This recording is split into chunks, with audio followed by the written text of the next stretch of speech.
tepat waktu karena Allah menunggu kita untuk mengabulkan doa. Nah, makanya kemudian ciri orang yang sholat itu adalah sholatnya tepat di waktu yang ditentukan. Cukup gak sholat? Belum cukup. Karena ada ujungnya, infakkan sebagian dari rizki yang kami berikan kepada mereka. Kenapa mesti infak, Pak? Karena sholat itu menyembah kepada Allah. Belum dibuktikan kebaikan kita kepada manusia. Mana kita nak mendapat amal kebaikan? Kita membuat amal kebaikan itu dengan cara berbuat baik kepada sesama manusia. Kalau kita ibaratkan sayap, sholat itu sayap kanan, infak itu sayap kiri. Maka pesawat itu pacak terbang. Coba patah sebelah sayap, bisa tak terbang? Tidak bisa, Pak. Burung sayapnya patah, tidak pacak terbang, apalagi pesawat. Kaki, ibarat kaki, kalau infak itu kaki kiri, kalau sholat itu kaki kanan. Kalau tidak dua kaki ini berjalan sempurna, jadi kanguru gitu, Pak, meluncat-luncat. Ngapa? Karena tidak sempurna. Di mana Allah menyatakan bahwa sholatmu tidak diterima kalau kamu tidak infak. Di surat 3 ayat 92, lam tanalul birra hatta tunfiqu mimma tuhibbun. Tidak kuterima kebajikan termasuk sholatmu kalau kamu belum berbuat kebaikan. Makanya uang yang sholat tidak senang berbagi, galak pemarah. Uang yang senang sholat tidak galak berbagi, selalu kikir. Itu mendirikan mereka itu uang yang sholat belum membuktikan kebaikannya kepada sesama makhluk. Maka dalam Al-Quran ciri orang yang beriman dua elemennya kata Allah. Satu sholat, dua infakkan sebagian apa yang kuberikan kepada mereka. Perintah infak ini banyak sekali di dalam Al-Quran. Apa manfaat infak? Minimal di dalam surat 2 ayat 261, satunya yang kamu tanam dalam kebaikan itu seperti menanam sebiji biji dan kemudian biji itu tumbuh menjadi 7 tangkai dan setiap tangkai ada 100 buah. Jadi 700 kali lipat. Satu yang kita buat kebaikan itu minimal dibalas 700 kali lipat. Tapi kalau kamu tidak berhitung, Allah menyatakan wallahu yudhaifu liman yasha. Allah akan ganti suka-sukanya Allah. Bisa 1.400, bisa 2.800.000, seterserahnya Allah. Kalau kamu tidak berhitung lagi. Maka infak itu menyuburkan harta. Kalau zaman kami masih sekolah SD dulu, di dinding ditulis hemat pangkal kaya. Makanya kita nabung ke bank. Kalau sekarang nabung ke bank, Pak, hilang duit kita diblokir kalau udah aktif. Diblokir. Nah mukanya bayar lagi 100.000. Habis tabungan. Kalau di bawah 10 juta, tabungan ceto habis, Pak. Dimakan apa? Dimakan biaya admin. Lah naik pula biaya admin, Pak, ini. Biaya admin lah naik. Tapi kalau kita nanam 1 biji, berbuat kebaikan di masjid, pagi-pagi sambil sebelum sholat ceretok, masukkan 2.000 pelan-pelan. Kalau 2.000 ya tidak membunyi kan logam tentu. Kalau tidak yang tidak membunyi pakai yang kertas 5.000 paling tidak ya, atau 10.000 ya, atau 20.000. Nah itulah yang akan menambah kebaikan bagi kita, menyuburkan harta. Apa beda infak dengan zakat? Zakat itu untuk membersihkan harta, menyucikan harta. Berartilah sudah kaya. Maka ada aturan nisab, ada aturan berapa jumlahnya, ukurannya, berapa lamanya, setahun sudah sampai belum, kalau panen sudah panen apa belum, itu ukuran zakat. Tapi kalau infak setiap waktu, saat kita dapat duit maupun tidak dapat duit. Dapat duit banyak, Tidak dapat duit, ngenju. Tidak dapat sama sekali, tetap ngenju. Kenapa? Karena pancingan harta. Supaya kita meluaskan hartamu dengan infak. Infak itu menyuburkan harta. Maka kalau kita nak pengen disuburkan, infak. Jadi begitu penting sekali infak ini, maka Allah sampaikan bahwa infak itu adalah elemen daripada, kalau diibaratkan sayap, maka dia itu sayap kanan dan sayap kiri. Nah, elemen dua inilah, maka kemudian di ayat 4-nya Allah menyampaikan pengakuan daripada iman kita. A'udzubillahi minasyaitonirrajim. Bismillahirrahmanirrahim.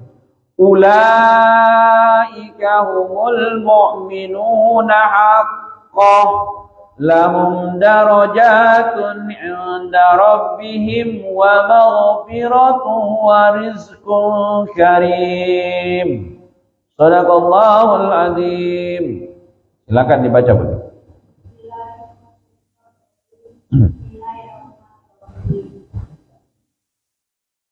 Mereka itulah orang-orang yang mereka akan memperoleh belajar di Tuhan dan menggunakan iman kemuliaan Allah. Nah, baru kemudian Allah ngaku mereka itulah orang-orang yang benar-benar beriman, kata Allah. Jadi kalau kita sudah punya dua ini, sholat, infak, sholat, infak, sholat, infak, baru ada pengakuan dari Allah. Mereka inilah yang benar-benar beriman, kata Allah. Kemudian pengakuan iman tidak cukup. Allah juga tambahan. Apa tambahan dari Allah? Mereka memperoleh derajat yang tinggi di sisi Tuhannya. Masya Allah. Bapak-bapak, ibu-ibu, kita punya derajat di sisi ketua masjid. Lagi lemak, Pak. Kalau sholat berimam, depan sekali gitu. Panggil ketua masjid, Pak. Sini, samping. Ngapa? Karena kita punya derajat di sisi ketua masjid. Kalau kita tidak datang, dicarinya. Ngapa Bapak itu tidak datang? Karena apa? Dia kenal baik dengan kita. Punya derajat di sisi Pak RT lebih lemah lagi, Pak. Kalau ada program pemerintah, bansos, catatnya duluan nama kita. Jangan lupa kamu tuh. Pak Paiman, Mas Eko, Pak Budi, masuklah kalau data-data itu. Apa? Karena iya derajat di sisi Pak RT, derajat di sisi Pak Lurah lebih pakam lagi, dapat PKH, dapat fasilitas macam-macam.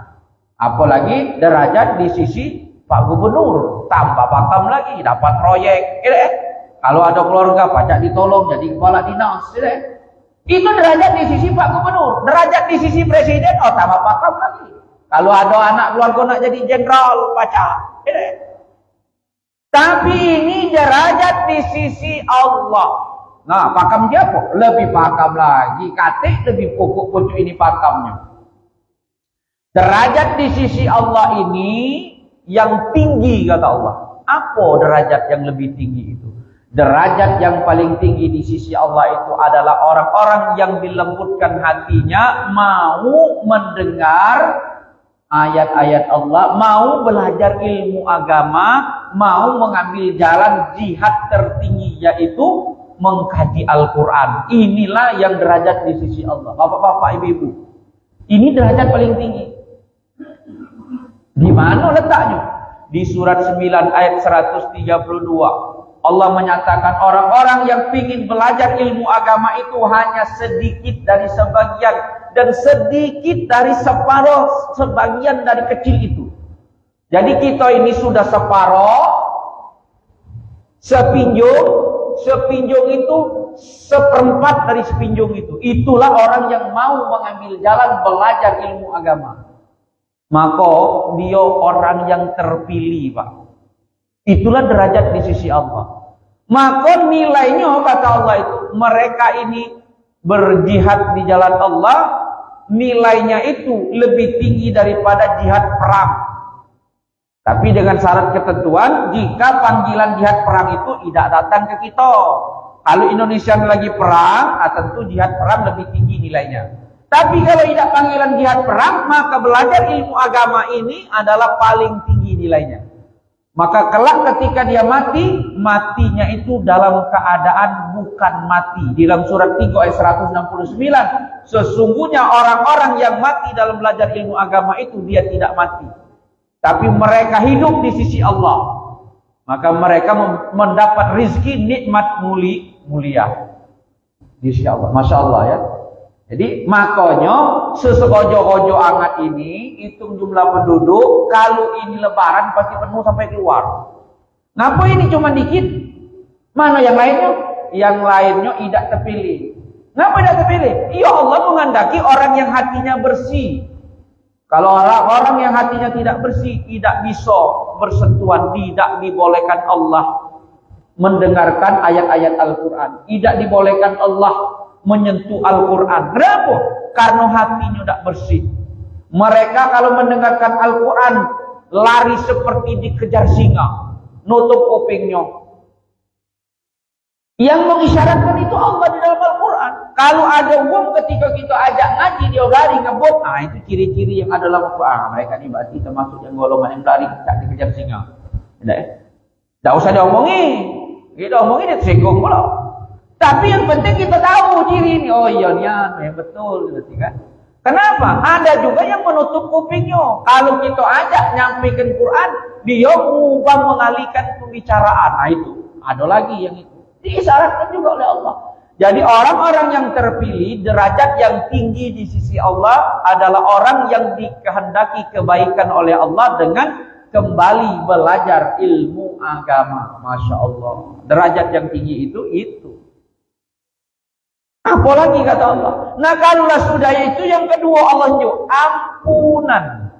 Allah kalau kita berdoa, kalau belum dikabulkan kehendak kita, berarti Allah pengen nyuruh kita nambah doa. Ayah bunda tahu Nabi Ibrahim berdoa minta anak 89 tahun. Zakaria minta anak 76 tahun.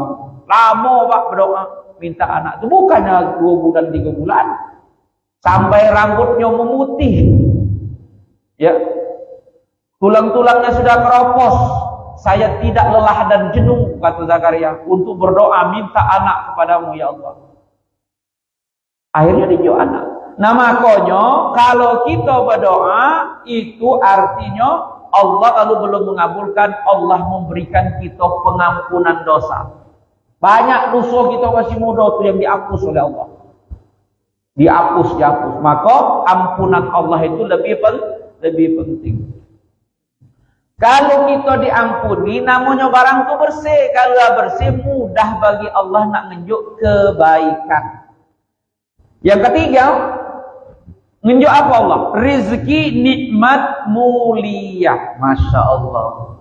Allah nunjuk yang ketiga, rizki nikmat mulia. Maksud rezeki nikmat mulia ini apa Pak? Kalau Bapak punya duit pensiunan, gaji pensiun 2 juta atau 5 juta, maka kalau selama ini cukup makan tiap bulan habis baik, rezeki nikmat mulia ini, duit ini bisa dipakai sambil makan untuk infak, untuk sedekah, untuk berbagi, untuk beli beras, untuk bagi-bagi ke yatim, untuk beli mushaf Quran.